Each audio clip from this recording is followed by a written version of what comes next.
Hello dear friends, स्वागत है आपका अपने यूट्यूब चैनल SD एजुकेशन पर।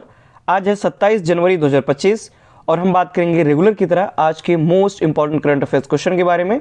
जैसा कि आप सभी लोग जानते हैं, हम अपने इस वीडियो में जो भी इंपॉर्टेंट करंट अफेयर्स के क्वेश्चन होते हैं उन सभी क्वेश्चन को यहाँ पर कवर किया जाता है, खासकर उन क्वेश्चन को जो कि आने वाले किसी भी एग्जाम्स में पूछे जाने की पूरी संभावना रहती है, यहाँ पर कवर किया जाता है। साथ ही साथ उन क्वेश्चन से रिलेटेड जो भी पॉइंट बनते हैं, जो भी इंपॉर्टेंट जीके के पॉइंट बनते हैं, उन सभी क्वेश्चन को कवर किया जाता है। तो अगर आप वीडियो पर पहली बार आए हैं तो वीडियो को शुरू से लेके लास्ट तक पूरी देखिए। वीडियो अगर पसंद आती है तो वीडियो को लाइक कीजिए, अपने दोस्तों के साथ वीडियो को अधिक से अधिक शेयर कीजिए और चैनल को सब्सक्राइब भी कीजिए। बढ़ेंगे आगे की तरफ और बात करेंगे आज के पहले प्रश्न की। इंपॉर्टेंट प्रश्न है, दिवस से रिलेटेड है। हाल ही में कोक बोरोक दिवस कब मनाया गया है? यानी कि जो कोक बोरोक दिवस है ये जनजाति से रिलेटेड एक दिवस होता है, त्यौहार होता है। तो ये कब मनाया गया? तो ऑप्शन नंबर ए इस प्रश्न का सही जवाब हो जाएगा, यानी कि 19 जनवरी को ये जो दिवस है ये मनाया गया। डिटेल में अगर हम इसके बारे में बात करें कोक बोरोक दिवस के बारे में, तो जो कोक बोरोक दिवस है ये हर साल 19 जनवरी को मनाया जाता है। और यह जो दिवस है यह त्रिपुरा के आदिवासी त्रिपुरी लोगों के लिए महत्वपूर्ण है, यानी कि त्रिपुरा में जो आदिवासी लोग निवास करते हैं उनके लिए ये महत्वपूर्ण दिवस रहता है और ये लोग मिल करके जो दिवस है ये सेलिब्रेट करते हैं। कोक बोरोक एक ये भाषा की सांस्कृतिक धरोहर, इतिहास और भाषाई योगदान को ये सम्मानित ये दिवस होता है या ये त्यौहार होता है। बात करें अगर कोक बोरोक की, तो कोक बोरोक जो है वो त्रिपुरी समुदाय की मातृभाषा है। खासकर त्रिपुरी जो समुदाय में जो आदिवासी लोग रहते हैं उनकी एक मातृभाषा है और उन्हीं के द्वारा ये जो त्यौहार है या ये जो दिवस है वो मनाया जाता है। यह जो उत्सव है ये त्रिपुरी लोगों की भाषा, परंपराओं और एकता को बढ़ावा देता है। आगे बढ़ते हैं अगले क्वेश्चन की तरफ। अगला क्वेश्चन है, हाल ही में कहा जीजा माता सम्मान समारोह आयोजित किया गया है? तो जीजा माता सम्मान समारोह है ये मध्य प्रदेश के भोपाल में इसका आयोजन किया गया। आगे अगर हम इसके बारे में बात करें जीजा माता सम्मान समारोह के बारे में, तो रविंद्र भवन भोपाल में इसका आयोजन किया गया। तो हाल ही में भोपाल में जीजा माता सम्मान समारोह आयोजित किया गया। खास तौर पर ये जीजाबाई जी के नाम पर रखा गया ये सम्मान समारोह है और इसका जो आयोजन है वो भोपाल में किया गया। इस महत्वपूर्ण आयोजन में उन माताओं को सम्मान दिया जाता है जिन्होंने अपने बच्चों को अंतर्राष्ट्रीय खेल जगत में उत्कृष्ट प्रदर्शन के लिए प्रेरित और प्रोत्साहित किया है।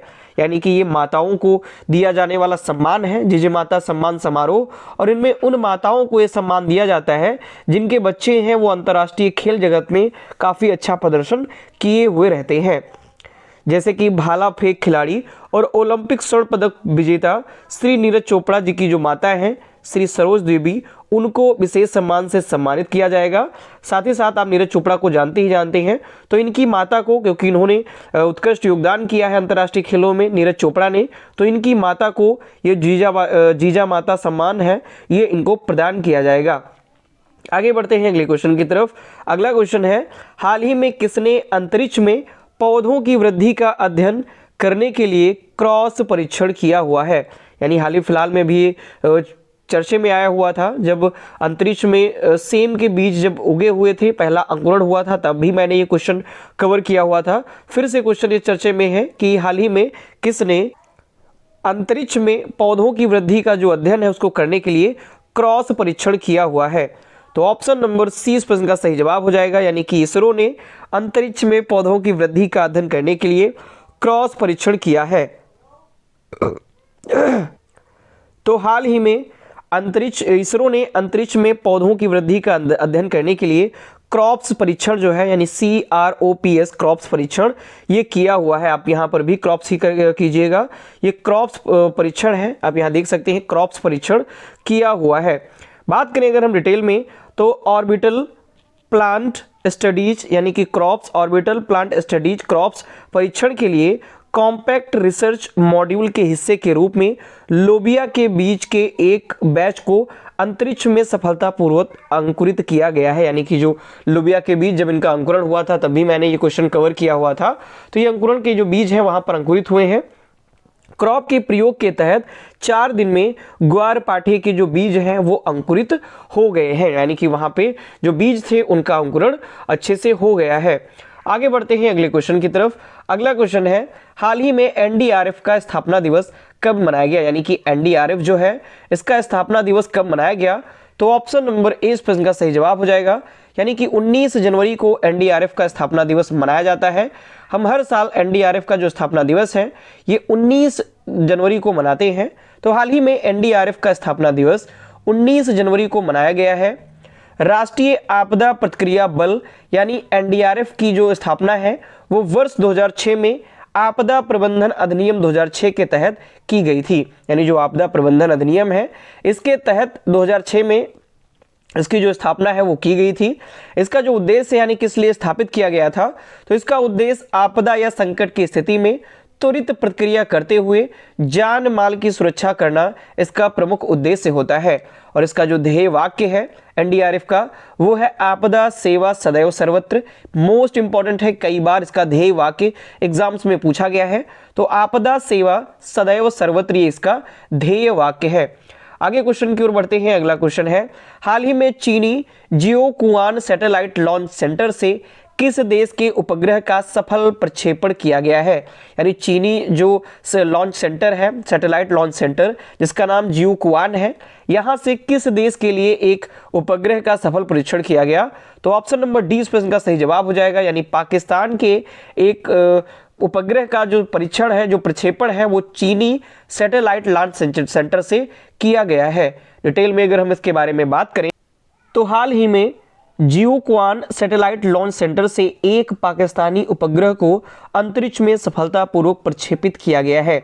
बात करें तो PRSC-EO-1 नामक उपग्रह को लॉन्ग मार्च 2D वाहक रॉकेट द्वारा प्रक्षेपित किया गया। रॉकेट का नाम भी आप ध्यान रखिए, लॉन्ग मार्च 2D ये वाहन रॉकेट है और इसके द्वारा ही इसको प्रक्षेपित किया गया। रॉकेट के साथ रॉकेट ने 2 अन्य उपग्रहों जिसमें तियानलू फर्स्ट और लांतेन फर्स्ट को भी अपने साथ अंतरिक्ष में ले जाया गया है। आगे बढ़ते हैं अगले क्वेश्चन की ओर। अगला क्वेश्चन है, हाल ही में सारथी साथी ऐप किसने लॉन्च किया। इंपॉर्टेंट है ये क्वेश्चन, और सारथी खासकर ऐप से रिलेटेड, पोर्टल से रिलेटेड क्वेश्चन कई सारे पूछे जाते हैं। तो संचार साथी जो ऐप है ये ज्योतिरादित्य सिंधिया के द्वारा लॉन्च किया गया। ऑप्शन नंबर डी इस प्रश्न का सही जवाब हो जाएगा। डिटेल में अगर हम बात करें तो सिंधिया ने लॉन्च किया है संचार साथी ऐप। तो हाल ही में केंद्रीय मंत्री ज्योतिरादित्य सिंधिया ने संचार साथी ऐप लॉन्च किया। इसके द्वारा दूर संचार विभाग ने फर्जी कॉल और मैसेज को रिपोर्ट करने के लिए संचार साथी मोबाइल ऐप लॉन्च कर दिया है। यानी कि इसके द्वारा होगा क्या, जो भी फर्जी कॉल्स, स्पैम्स कॉल आएंगी, स्पैम मैसेज रहेंगे, उनके रिपोर्ट इस पे की जाएगी इस संचार साथी मोबाइल ऐप पर। और भी कई सारी जो सुविधाएं हैं वो इसके अंतर्गत प्रदान की गई हैं। बात करिए दूर संचार विभाग की जो वेबसाइट है संचार साथी, उस पर भी फ्रॉड से जुड़ी शिकायत चक्षु पोर्टल पर करने की भी सुविधा मिलती है। यानी कि आप इसके द्वारा ऑनलाइन शिकायतें भी दर्ज करवा पाएंगे। और इसको लॉन्च किया है ज्योतिरादित्य सिंधिया ने। अगले क्वेश्चन की ओर बढ़ते हैं। अगला क्वेश्चन है, हाल ही में कहाँ के वर्जिन कोकोनट ऑयल को GI टैग मिला। इंपॉर्टेंट क्वेश्चन है, GI टैग से भी कई सारे क्वेश्चन पूछे जाते हैं। तो कहाँ के वर्जिन कोकोनट ऑयल को GI टैग मिला हुआ है। तो ऑप्शन नंबर ए इस प्रश्न का सही जवाब हो जाएगा, यानी अंडमान एवं निकोबार द्वीप समूह के वर्जिन कोकोनट ऑयल को GI टैग दिया गया। बात करें अगर तो हाल ही में अंडमान निकोबार के वर्जिन नारियल तेल को GI टैग प्राप्त हुआ। यह मान्यता इस उत्पाद को वैश्विक स्तर पर बढ़ावा देने के लिए अत्यंत महत्वपूर्ण है। यानी GI टैग यानी ये ग्लोबली प्रमोट करने के लिए GI टैग दिया जाता है ताकि वैश्विक स्तर पर जो भी उसका महत्व है उसको बढ़ाया जा सके, इसके लिए GI टैग दिया जाता है। तो अंडमान निकोबार की जो वर्जिन नारियल तेल है इसको जो GI टैग दिया गया है, इस GI टैग के द्वारा इसकी जो मान्यता है, इसका जो वैश्विक स्तर पर कह सकते हैं जो पहुंच है वो अत्यधिक हो जाएगी, काफ़ी ज़्यादा मांग भी बढ़ेगी इसकी। और तो वर्जिन नारियल तेल के उत्पादन में जो भी शामिल महिलाएं थीं उनको अब स्वयं सहायता समूह में भी संगठित किया जा रहा है। यानी कि जो भी ये वर्जिन जो नारियल है इसके उत्पादन में जो महिलाएं शामिल होती थी, जिन महिलाओं के द्वारा इसका उत्पादन किया जाता था, उन महिलाओं को अब स्वयं सहायता समूहों में भी संगठित कर दिया जाएगा। और इस पहल का जो उद्देश्य है वो जनजातीय महिलाओं को आर्थिक रूप से सशक्त बनाना इसका प्रमुख उद्देश्य है। आगे बढ़ते हैं अगले क्वेश्चन की ओर। अगला क्वेश्चन है, हाल ही में कहाँ भगवान हनुमान जी की 72 फीट ऊंची मूर्ति स्थापित की गई? यानी हनुमान जी की जो मूर्ति है 72 फीट ऊंची, इसको कहाँ पर स्थापित किया गया है? तो ऑप्शन नंबर डी इस प्रश्न का सही जवाब हो जाएगा, यानी कि बेंगलुरु में इसको स्थापित किया गया। डिटेल में अगर हम बात करें तो उत्तरी बेंगलुरु में HBR लेआउट के कचरा कनहल्ली में स्थित अयोध्या कोंडाडरम राम मंदिर के विशाल परिसर में देश की सबसे ऊंची हनुमान प्रतिमा स्थापित की गई। यानी कि अयोध्या कोदंडराम जो मंदिर है वहां के विशाल परिसर में देश की सबसे ऊंची भगवान हनुमान की जो प्रतिमा है इसको स्थापित किया गया है। ये 72 फुट ऊंची हनुमान जी की प्रतिमा एक अखंड संरचना है जिसका वजन 480 टन है, यानी वजन इसका 480 टन है। इसकी जो स्थापना है वो श्री राम चैतन्य वर्धनी ट्रस्ट के द्वारा की गई है। आगे क्वेश्चन की ओर बढ़ेंगे। अगला क्वेश्चन है, हाल ही में राष्ट्रीय विज्ञान ड्रामा महोत्सव 2024-25 का जो आयोजन है ये कहाँ किया गया है? तो राष्ट्रीय विज्ञान ड्रामा महोत्सव 2024-25 का जो आयोजन है ये नई दिल्ली में किया गया। ऑप्शन नंबर सी इस प्रश्न का सही जवाब हो जाएगा। आगे अगर हम डिटेल में इसके बारे में बात करें तो हाल ही में राष्ट्रीय विज्ञान ड्रामा महोत्सव 24-25 का जो आयोजन है वो राष्ट्रीय विज्ञान केंद्र दिल्ली में किया गया और इसका आयोजन 18 जनवरी 2025 को किया गया और यह राष्ट्रीय विज्ञान संग्रहालय परिषद के प्रमुख कार्यक्रमों में से एक है। यानी कि जो राष्ट्रीय विज्ञान संग्रहालय परिषद है उसके द्वारा जो भी कार्यक्रम करवाए जाते हैं उन सभी कार्यक्रमों में एक प्रमुख कार्यक्रम है। इसमें 40,000 से भी अधिक जो छात्र हैं वो सक्रिय रूप से भाग लेते हैं।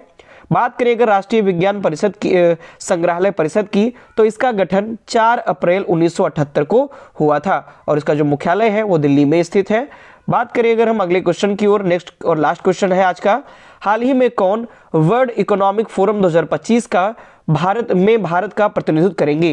यानी जो वर्ल्ड इकोनॉमिक फोरम है, वर्ल्ड इकोनॉमिक फोरम 2025, इसका जो भारत का प्रतिनिधित्व करने वाले हैं वो कौन करेंगे?